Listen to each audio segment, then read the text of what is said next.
তো আমরা দেখো যে সহজ পদ্ধতিতে কথায় লেখা আমরা শিখবো, এগুলাকে আমরা কথায় লিখবো। তো প্রথমে যে জিনিসটা করতে হবে সেটা হচ্ছে এদিক থেকে যে তোমাকে কমা প্রথমে ব্যবহার করে ফেলবে। তাহলে দেখো একক, দশক, শতক, এখানে একটা কমা বসবে, শতকের আগে একটা কমা বসবে, ঠিক আছে। একক, দশক, শতক, হাজার, অযুত, ঠিক আছে।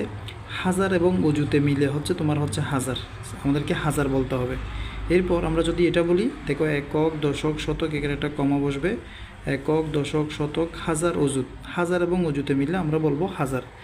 তাহলে এখানে এটা হচ্ছে এই যে কমার পরে আছে 47, ঠিক আছে, আমরা বলবো 47,000। তাহলে আমরা লিখব 47,000, 47,000 একক, দশক, শতক, শতক মানে 900, এটা 9 শতকের ঘরে আছে, তাই আমরা বলবো 900, 900, এই যে একক, দশক, তার মানে এটা হচ্ছে 900, এটা হচ্ছে 91, 9-এর পরে 1 আছে, 9 10 90, আর এখানে আছে এককের ঘরে 1 আছে, তাহলে 90-এর সাথে 1 যোগ করলে 91, এটা হচ্ছে 91।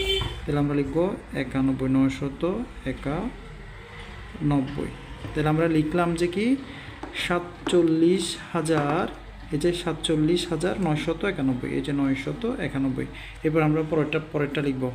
তো খেয়াল করতে হবে যে আমরা হাজার এবং অযুতে মিলে বলবো যে হাজার, তো এটা হচ্ছে 79,000, ঠিক আছে। আমরা লিখব 79,000 একক, দশক, শতক, এই চারটা কিন্তু শতকের ঘরে আছে, তাহলে আমরা লিখব 400,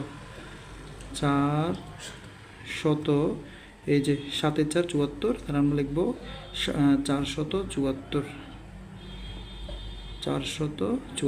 তাহলে কত হচ্ছে একক, দশক, শতক, এটাকে বলবো শতক, আর হচ্ছে হাজার এবং অযুত মিলা হচ্ছে হাজার, সেই জন্য এটা 79, তো 79,000, 4 এটা শতকের ঘর আছে তাই বলবো 400, আর এটা হচ্ছে 74, তাহলে 79,474।